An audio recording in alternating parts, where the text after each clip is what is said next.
كيسا يا كراياتهم نيقارا إيو توكسا والله شنكم نورا إيو توكسا والله شنكم نورا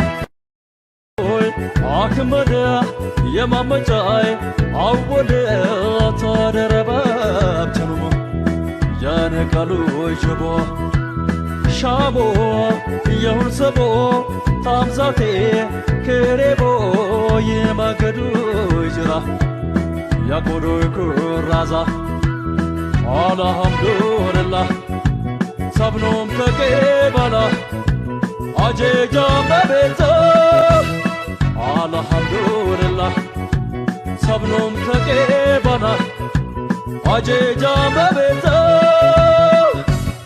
لو رسيت ميدي في الشفانة لو رسيت ميدي يا شكرانا لو رساينا የመጽሐፍ ምርቃት ጥቆማ የመጽሐፍ ምርቅ የስልጤ ሕዝብ ከ1983 እስከ 1993 ዓመተ ምህረት ለድፍን 10 ዓመት ማንነቱን ለማረጋገጥ ራሱን በራሱ ለማስተዳደር በወቅቱ ከነበረው የኢህአዴግ መንግስት ጋር ያደረገውን ፍትሃዊና ፍጹም ሰላማዊ ትግልን የሚያትት ሲሆን የመጽሐፉ ርዕስ ሻሂድ ይሰኛል። ሻሂድ የሚለው ቃል የስልጤ ቃል ሲሆን ቀጥታ ትርጉሙም ምስክር ማለት ነው። የሻሂድ መጽሐፍ ደራሲ ምንም እንኳን አዲስ አበባ ተወልዶ ያደገ ቢሆንም በወቅቱ የአባቶቹን ፈለግ በመከተል ከማህበረሰቡ ጋር በመሆን ትግሉን ተቀላቅሎ የሚችለውን ሁሉ አድርጓል።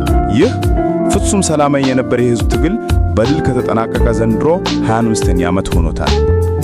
ይህ መጽሐፍ የስልጤን ህዝብ ሰላማዊነትና የሰላም ሰገነትነት እንዲሁም አባቶች፣ እናቶች እንዲሁም ማህበረሰቡ በአጠቃላይ ያደረገውን ሰላማዊ ትግል ከትግል ማግስት በቀጥታ ፊቱን ወደ ልማትና ለሀገር የሚያደርገውን እገዛ አጉልቶ ለትውልድ አሳይቶ ትውልዱም በሀገር ሰላም በሀገር ልማት የሚያደርገውን አስተዋጽኦ አጠናክሮ እንዲቀጥል ከማሳየት ባለፈ የሚያስተላልፈው የነተላም ይሁን የወል ትርጊት የጸዳ መሆኑን እውን ነው።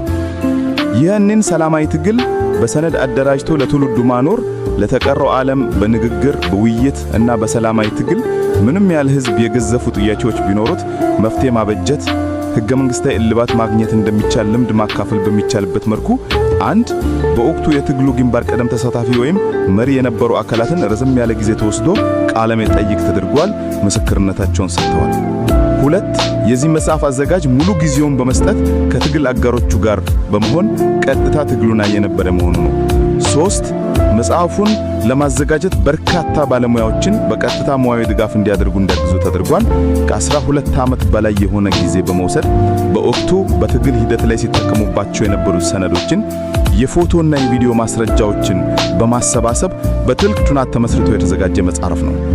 ይህ ልዩ መጽሐፍ የመጀመሪያ ምርቃቱ በሀገራችን መዲና አዲስ አበባ ፒያሳ በሚገኘው ግራንድ ኤሊያና ሆቴል ህዳር 14 በማድረግ ወደ ህዝብ መድረስ ይጀምራል። በመቀጠል የታህሳስ ወሩ የመጀመሪያ ቀናቶች ውስጥ በማዕከላዊ ኢትዮጵያ ክልል ማህበረሰብ ክላስተር መቀመጫ የስልጤ ዞን ዋና ከተማ ወራቤ ላይ ሁለተኛ ምርቃቱን ያደርጋል። በመቀጠል በተለያዩ ሀገራት በተለያዩ ከተሞች የመጽሐፍ ምርቃቱን በማድረግ ወደ ህዝብ ለማድረስ በትጋት እየሰራ መሆኑን አስመራጭ ኮሚቴው ይገልጻል። እርሶም ባሉት ከተማና በሚቀርበው አካባቢ በሚዘጋጁ የምርቃት ዝግጅቶች ላይ በመገኘት የአባቶችንና የእናቶችን ታሪካዊ ሰላማዊ ትግል የሚያሳየው የሚዘክረው ዶክመንተሪ በመመልከትና መጽሐፉን በመግዛት የማህበረሰቡን የወል ሀብት የሆነውን ሰላም ሰባኪነትና የሰላም ሰገነትነት በጋራ እናውስ በጋራ እንዘክር ማለት በክብር ሁላችሁም እንድትገኙ ሲጋብዝ በታላቅ አክብሮት መሆኑን ይገልጻል።